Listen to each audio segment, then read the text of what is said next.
Selamat malam sahabat RPK, kita jumpa kembali di malam hari ini, hari Sabtu tanggal 28 Agustus 2021. Bersama saya Pilih Partasena yang malam hari ini hadir dalam program Salemba 10. Program Salemba 10 adalah program kerjasama antara Persekutuan Gereja-Gereja di Indonesia atau PGI dan bersama RPK FM 96,3 ya.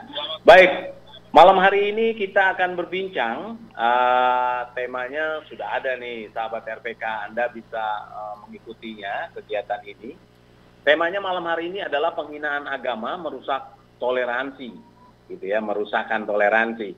Nah, untuk malam hari ini Anda bisa berinteraksi bersama kami baik lewat YouTube RPK Channel atau juga lewat nomor-nomor yang biasa ada di RPK tentu saja ya, di 8444 nomor telepon dan juga di WA-nya.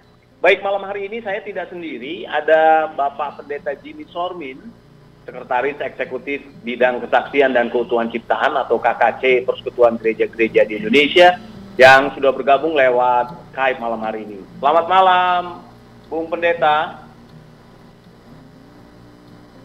Selamat malam. Selamat malam, Pak Philip. Videonya nggak kelihatan.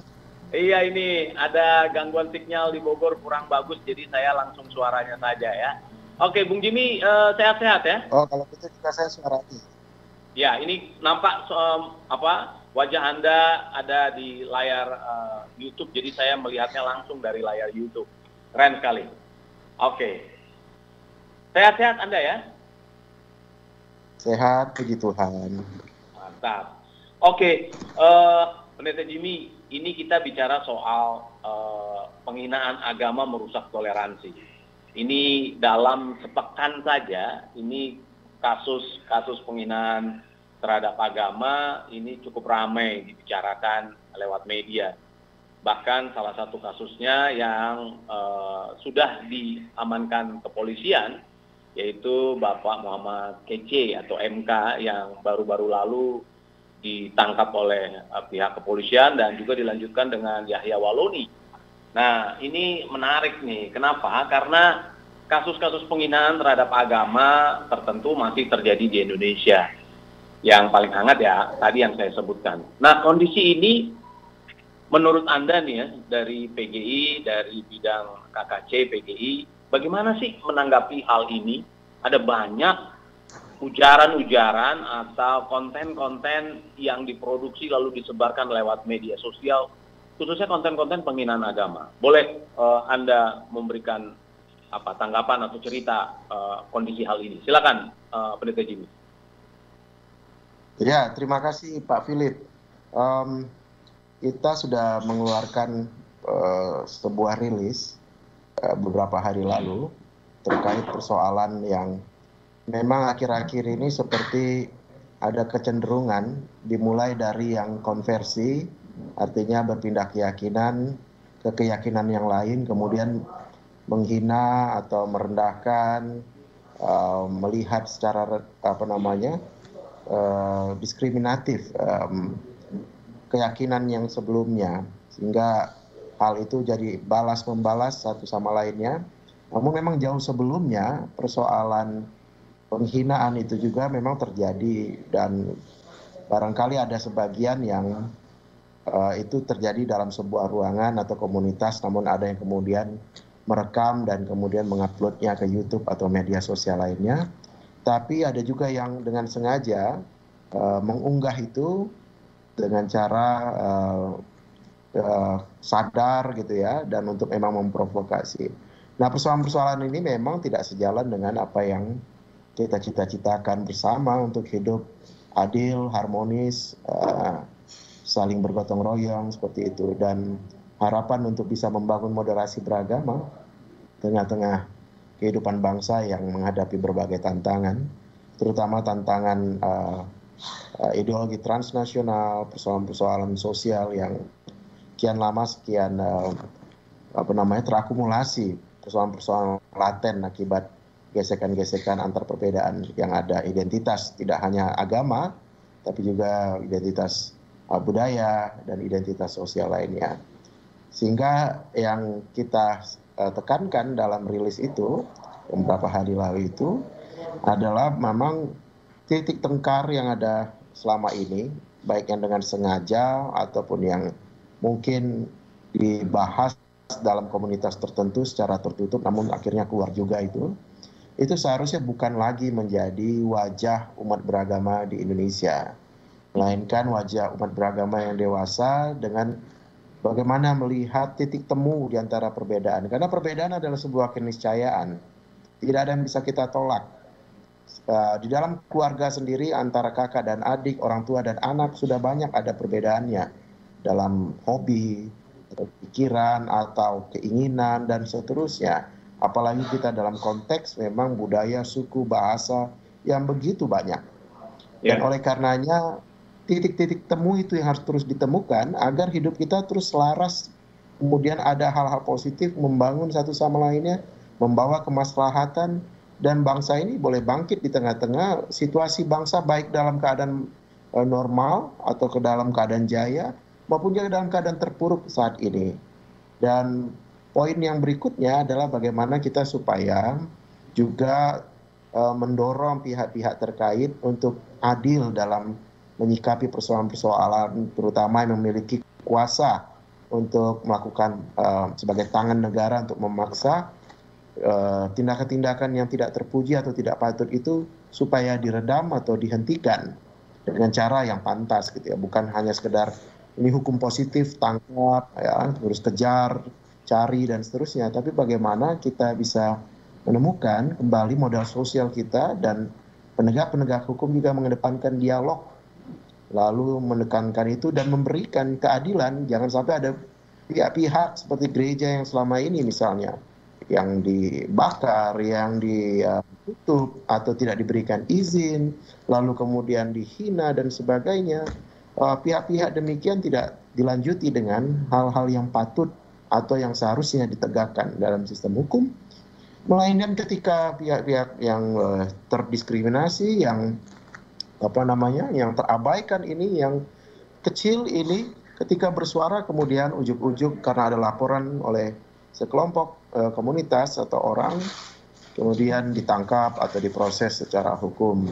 Nah, ini hal-hal yang seperti itu yang harus kita temukan kembali, ruang-ruang dialog, ya, pendekatan-pendekatan restoratif justice seperti itu. Nah, barulah kemudian kita bisa membangun suasana moderasi itu yang seperti apa, supaya program yang ada di pemerintah, yang diharapkan juga umat beragama yang berbeda-beda ini bisa selaras, sinergis, kolaboratif. Dan yang terakhir, pemuka-pemuka agama seperti kita dan lainnya sudah juga mengedepankan ajaran-ajaran, ya, upaya-upaya untuk kembali mengingatkan tentang menghargai perbedaan, baik itu ajaran, tradisi, pandangan dari agama masing-masing, sehingga itu tidak lagi menjadi beban bagi negara ini maupun juga beban bagi generasi ke depan yang hanya mewarisi kebencian, kebohongan, hal-hal yang sifatnya justru tidak membangun, malah menyebabkan kemunduran.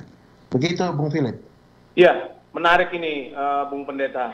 Tadi Anda katakan memang harusnya ada upaya dialog yang dibangun. Nah, sementara tadi Anda juga sudah katakan, kelompok-kelompok atau individu yang, katakanlah dari kita, kalangan Kristen, yang ketika ada orang yang menghina, justru kita didorong, oh mana nih suara kita, begitu ya, atau mana orang Kristen untuk membela ketika dihina. Nah, ini pemahaman ini yang masih perlu dibangun, Bung Pendeta, di masyarakat, khususnya di kalangan Kristen sendiri. Yang tadi Anda sudah katakan ada pendapat yang menghina agama Kristen tidak diapa-apain, sementara kalau ada yang menghina agama bukan Kristen langsung. Nah, dialog seperti apa, Bung Pendeta Jimmy, yang mesti harus ada atau didorong ke para pendeta misalnya atau pemuka agama? Anda boleh memberikan tanggapan, silakan. Ya, yang pertama memang begini, Bung. Ketika misalnya PGI dianggap tidak menyuarakan atau tidak membela dan lainnya, itu juga cara pandang yang salah ya. Kita punya pendekatan tentu untuk merespon persoalan ini. Kalau boleh tanya, sebut saja ada masalah apa ya di di Indonesia ini masalah terkait gereja yang PGI tidak respons? Coba sebut. Hampir tidak ada. Semua permasalahan itu kita respon.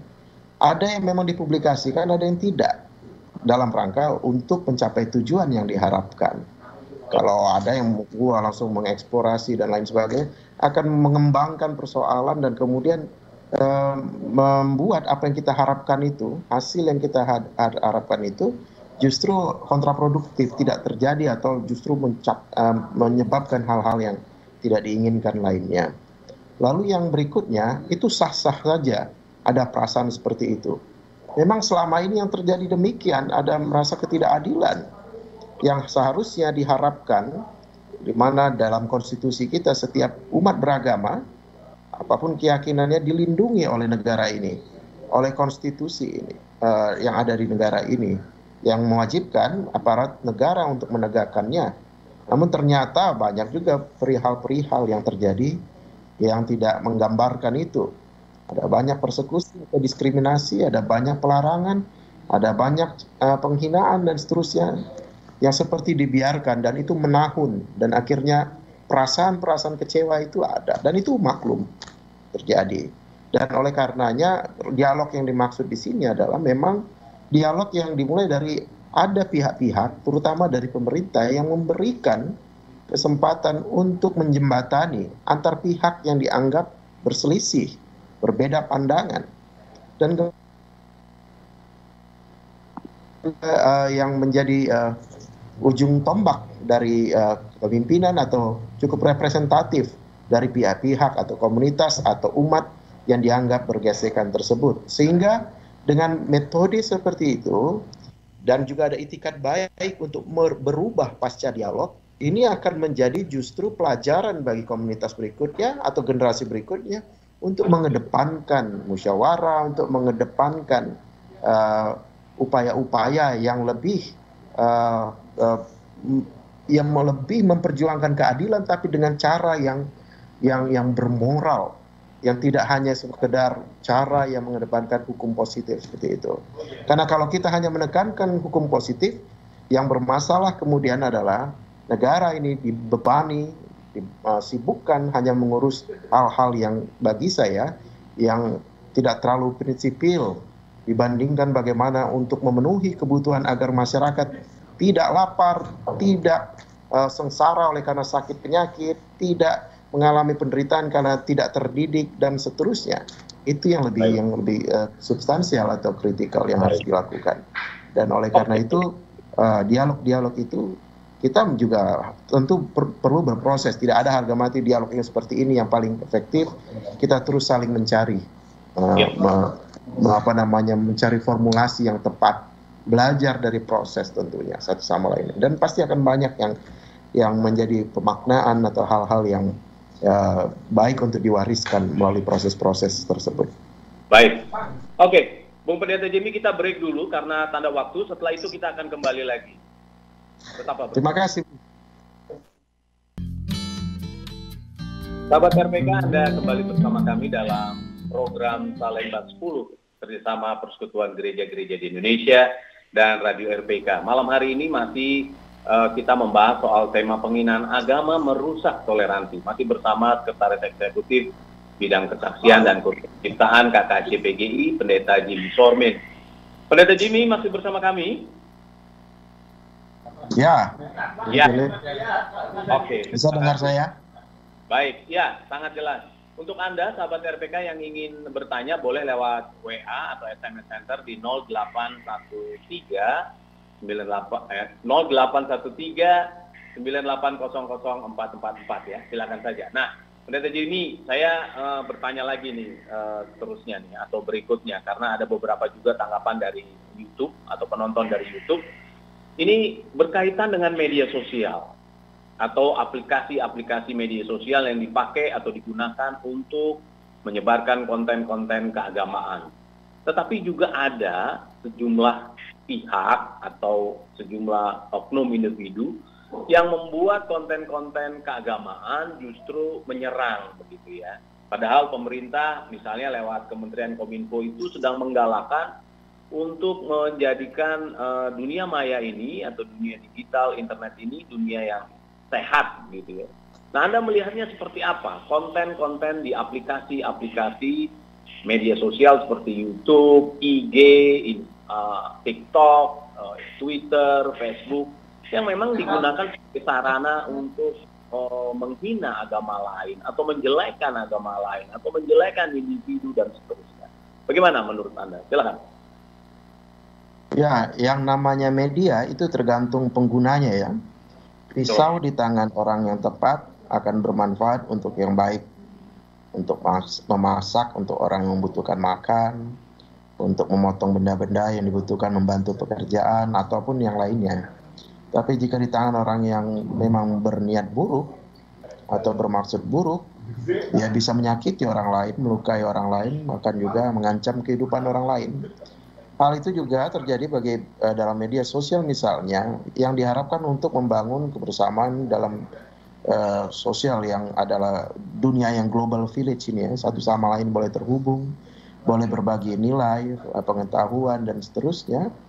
Namun kemudian malah disimpangkan untuk membawa narasi-narasi yang dengan niatan yang memang untuk memecah belah, sekalipun memang awalnya bukan bermaksud memecah belah, namun konten-konten itu bisa ditafsirkan dapat memecah belah, dan oleh karena itu memang apapun medianya tidak ada yang salah, gitu ya. Seperti persoalan seperti pornografi atau macam-macam, pemerintah juga mencoba untuk menekan itu, menghapus konten dan macam-macam. Tapi yang namanya orang punya niatan buruk ya caranya macam-macam, kreatif, dan tetap saja pornografi berlangsung di mana-mana gitu kan. Dan bahkan banyak kasus-kasus kekerasan seksual, pelecehan seksual yang terjadi di berbagai tempat, baik terhadap yang dewasa maupun juga anak. Artinya tidak menjamin bahwa dengan kita akan terus memantau, menjadi polisi media sosial itu akan membuat persoalan hina-menghina ini akan tuntas atau tidak berlaku di basis. Justru lebih sulit nanti kita akan melihat atau memantau jika semua kanal ditutup, tidak ada ruang untuk memonitor begitu ya. Semua dilakukan melalui basis, satu sama lain bergerak begitu. Dan akhirnya itu menjadi laten dan bisa menjadi bom waktu suatu waktu. Nah, kecerdasan kita dalam menggunakan perangkat media sosial, ponsel cerdas yang kita miliki, gadget-gadget lain, adalah yang harus ditekankan dalam pembinaan-pembinaan yang ada ya, baik di lembaga-lembaga pendidikan, lembaga-lembaga terkait, dan juga di lembaga keagamaan. Tidak latah terhadap ada pesan-pesan apa langsung di-share, tidak dipelajari dulu apakah ini benar pertama atau hoax. Lalu kalaupun ini benar, apa manfaatnya kalau aku menyebarkannya? Harusnya ada pikiran begitu ya. Apakah ini membawa manfaat bagi orang lain atau menjadi berkat bagi orang lain? Karena kalau tidak, sekalipun ini benar, memancing kerusuhan dan lain sebagainya, bukankah kita juga ada pada saat itu juga sedang menggiring orang untuk menafsirkan yang benar itu dengan cara-cara yang berbeda dan menyebabkan hal yang tidak tepat. Apalagi kita tidak menguasai konten itu, hanya tahu itu benar saja. Seperti akhir-akhir ini banyak sekali berita-berita tentang pembunuhan, persekusi di Afghanistan dan seterusnya macam-macam. Saya juga ngecek satu sama lain, ternyata banyak kabar yang hoax begitu ya. Sekalipun saya tidak membenarkan bahwa di sana aman, damai dan tidak, tapi banyak berita-berita yang sebenarnya sudah tahun-tahun yang lalu, bahkan dari negara lain ya, di Asia Tengah atau Timur Tengah itu dibilang itu dari daerah yang sama, dan orang-orang di sana dipersekusi, begini ada gambar-gambar yang sadis ya, dibunuh, dipotong, dan macam-macam. Itu bukan hal yang bijak untuk bagi pimpinan-pimpinan lembaga, baik itu lembaga secara sekuler maupun juga lembaga secara keagamaan, untuk hanya sekedar share-share seperti itu. Jadi lebih baik kita saring dulu, baru yang sharing ya, jika itu membawa kemanfaatan atau ada sesuatu yang mendatangkan hal-hal positif, konstruktif bagi umat, bagi masyarakat kita.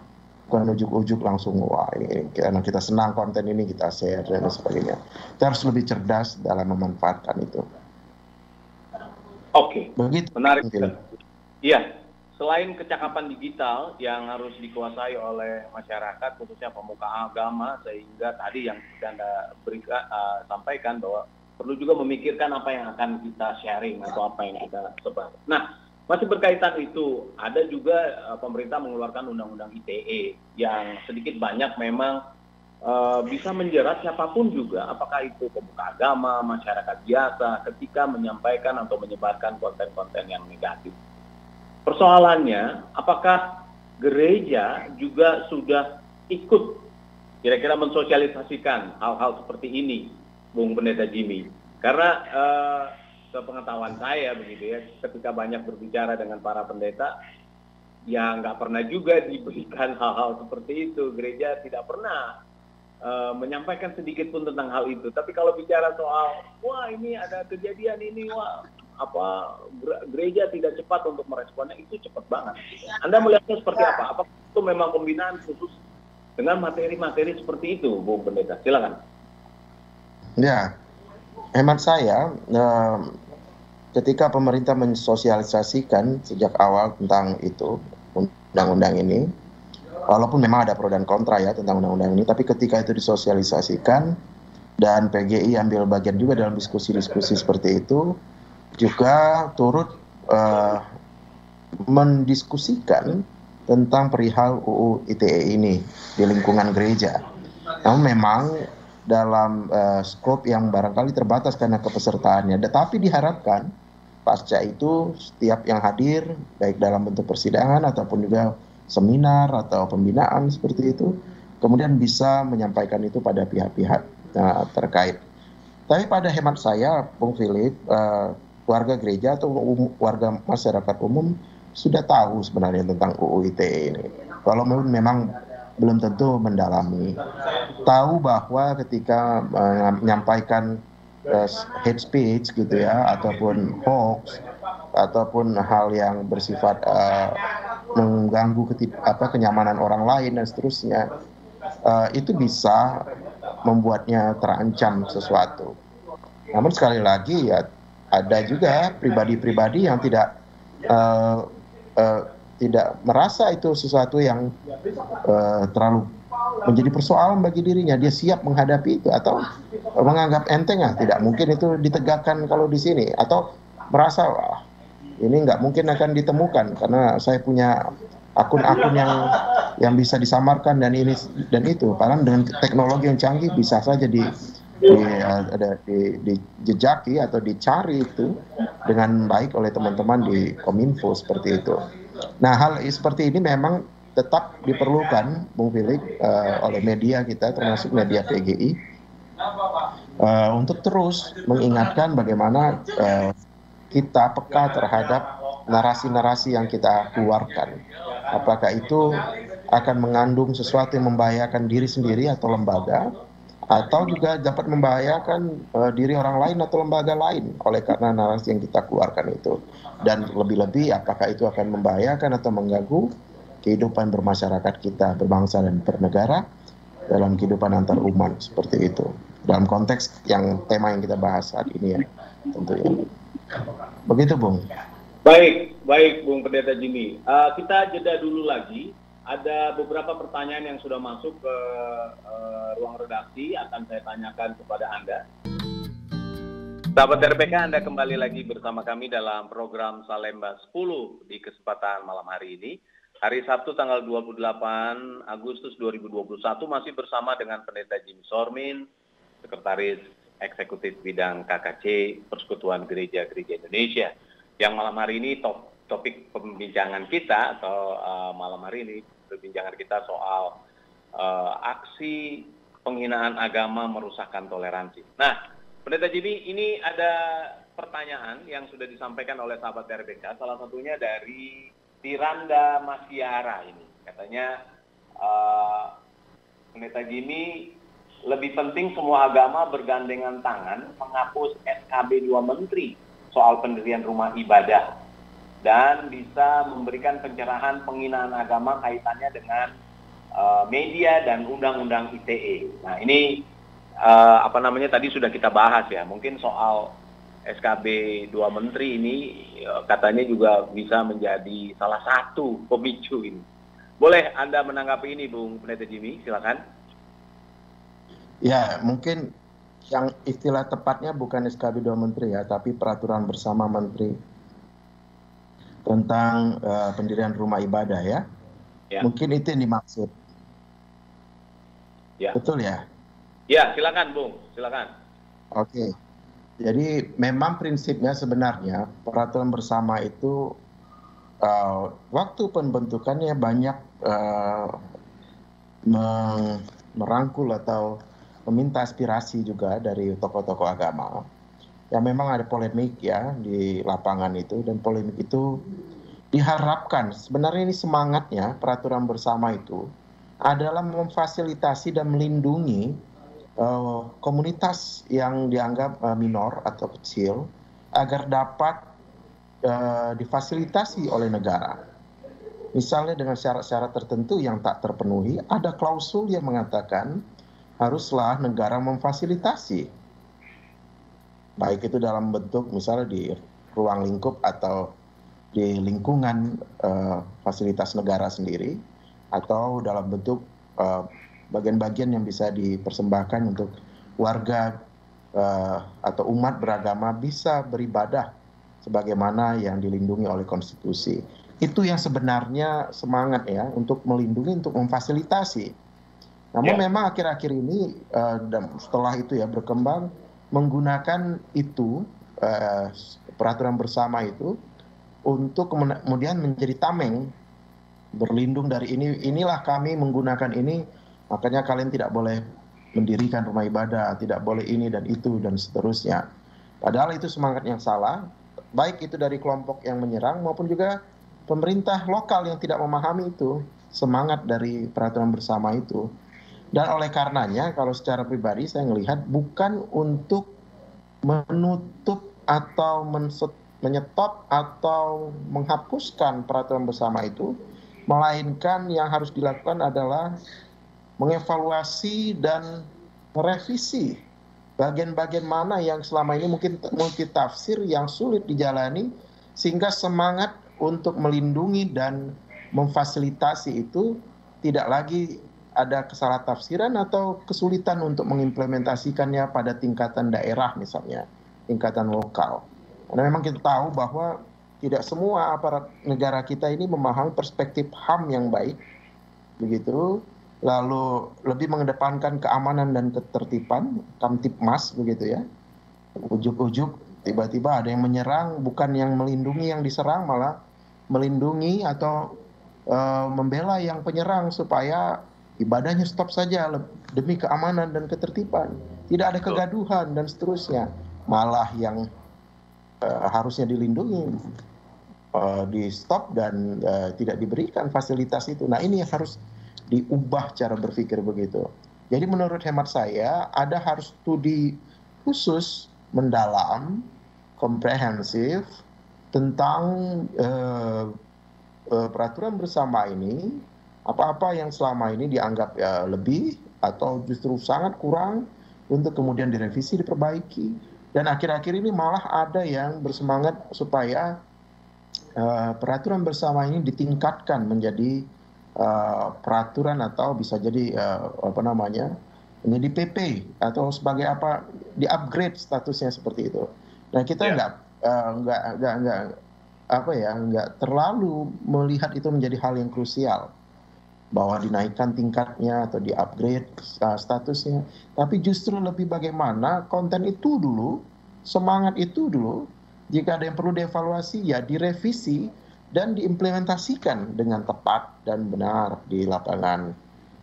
Karena kalau tidak, apapun aturan yang kita berikan, kalau hanya bermodal apa yang belum diatur oleh konstitusi kita, hanya yang sifatnya berlaku umum, bahwa kita beribadah adalah hak semua warga masyarakat, berkeyakinan juga demikian.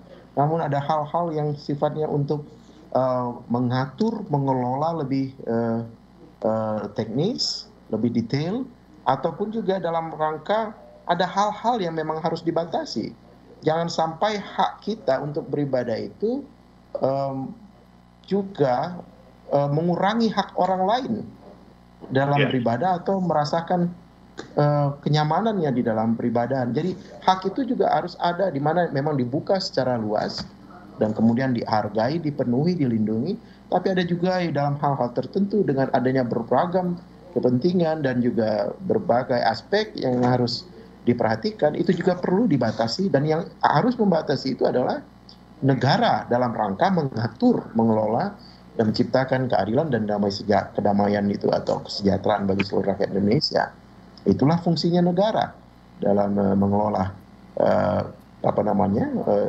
semua entitas yang ada di dalamnya yang terkait di bawah payung bernama negara itu sendiri. Begitu, Bung. Baik.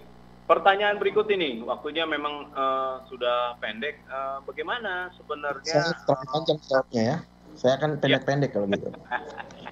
Oke. Lalu apa peran yang harus dilakukan kalau misalnya pemerintah khusus untuk Muslim ada sertifikasi bagi ulama? Apakah di Kristen juga perlu akan hal itu katanya? Silakan, Bung Pendeta Jimmy. Saya juga nggak yakin bahwa teman-teman di Muslim akan setuju 100% tentang itu. Saya nggak bisa bayangkan seperti di gereja saja, ada begitu banyak pendeta yang selama ini sudah menempuh pendidikan secara akademik, secara tepat, dan juga dengan kaidah-kaidah yang berlaku di gerejanya, sehingga itu tidak mudah untuk mendapatkannya. Lalu kemudian harus lagi, quote and quote, seperti terasa teredusir atau tidak dihargai dengan adanya sertifikasi ini.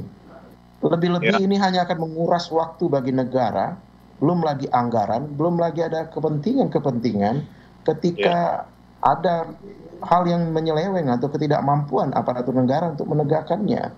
Sehingga akan jadi persoalan polemik lagi. Kita lebih baik jangan menyelesaikan masalah dengan masalah. Karena kalau tidak, kita bisa bayangkan seorang pendeta harus menunggu, belum keluar izinnya, belum keluar sertifikasinya, belum lagi ternyata dalam proses untuk mendapatkan sertifikasi itu perlu waktu panjang, perlu ke kabupaten, perlu ke provinsi, perlu mana. Akhirnya dia bisa dalam 1, 2 bulan, 3 bulan tidak melayani umatnya. Untuk apa kalau begitu? Begitupun juga yang lain. Ini terlalu jelimet bagi saya, tapi juga jika ingin ada niatan baik dalam rangka supaya memoderasi beragama misalnya, atau mengurangi atau mencegah toleransi, radikalisme dan lainnya, carilah cara yang lain yang tentu kita perlu percakapkan bersama, studikan bersama, lalu kemudian kita boleh menemukan model-model yang tepat daripada sekedar screening, dan akhirnya waktu bagi negara ini, cost yang dikeluarkan, bahkan juga dampaknya bagi pemuka-pemuka agama sendiri itu merasa terlalu besar bebannya. Dan ini juga membuat negara seolah-olah mau berteologi sendiri gitu ya, dengan membuat standar dalam kehidupan beragama bagi pemuka agama harus seperti ini. Dan akhirnya akan menyebabkan hegemoni negara, semua mau diurusi hal-hal privat, hal-hal keagamaan. Itu yang bagi hemat saya itu seharusnya tidak perlu terjadi. Baik. Oke, Bung Pendeta Jimmy, kita bisa mabuk beragama negara ini kalau semua harus diurusi gitu ya, Bung. Oke, ini terakhir 1 menit, Bung. Bagaimana kemudian untuk memperkecil peristiwa-peristiwa atau orang-orang yang menghinakan agama satu dengan yang lain, sehingga toleransi kita harusnya dibangun lebih kuat lagi antar sesama umat begitu. Silakan 1 menit saja bagi terakhir. Ya, itu pertanyaan paling penting. Artinya apa yang kita bicarakan dari awal sampai bagian hampir akhir ini justru bertanya apakah mana yang hulunya dari persoalan-persoalan ini ya, mana yang sebenarnya akar dari masalah ini yang harus dicari dulu gitu ya. Kalau kita coba untuk mapping atau meraba-raba, bisa saja bahwa persoalan ini dimulai dari pendidikan, mulai dari keluarga maupun juga pendidikan formal di sekolah. Yang perlu kita kemudian jaga, kawal kurikulum yang ada, model-model pembinaan dalam keluarga oleh lembaga keagamaan itu seperti apa. Oleh karenanya, pemerintah bersama dengan elemen-elemen terkait, stakeholders yang ada, sudah memikirkan langkah-langkah seperti apa. Dan Akhir-akhir ini saya melihat bahwa dari Puskurbuk ya, Kemendikbud sudah memikirkan kurikulum yang mencegah ekstremisme dan kekerasan seperti apa. Sudah ada dibicarakan. Tapi tentu ada hal-hal lain. Dan oleh karena itu, jika dikatakan bagaimana mengurangi, ada banyak hal. Dan tentunya kita harus dulu memetakan mana masalahnya, akar masalahnya apa. Sebelum kita nanti terlalu jauh justru mengurusi hilir-hilirnya, dampak-dampaknya daripada hulunya. Dan yang terpenting tentu setiap pemuka agama yang mengerti sensitif tentang isu kebangsaan kita, krisis yang ada saat ini, mulailah untuk mengontrol diri untuk tidak menyebabkan sesuatu yang dapat hal-hal provokatif yang menyebabkan di hal-hal yang multitafsir bagi jemaatnya ataupun sampai pada akhirnya menyesatkan umat hanya untuk mengedepankan kelompoknya semata daripada memikirkan bangsa ini yang terdiri dari beragam kelompok dan identitas atau entitas lainnya. Baik, terima kasih Bung Pendeta Jimmy atas waktunya dan sangat menarik apa yang Anda sudah jelaskan. Sehat terus ya Bung Pendeta Jimmy. Amin, amin. Demikianlah sahabat RPK perbincangan Salemba 10 untuk kesempatan malam hari ini. Terima kasih Anda sudah mendengarkan kami. Sampai jumpa lagi di minggu depan dengan tema atau topik yang lain. Saya Philip Artasena pamit. Tuhan berkati. Sampai jumpa.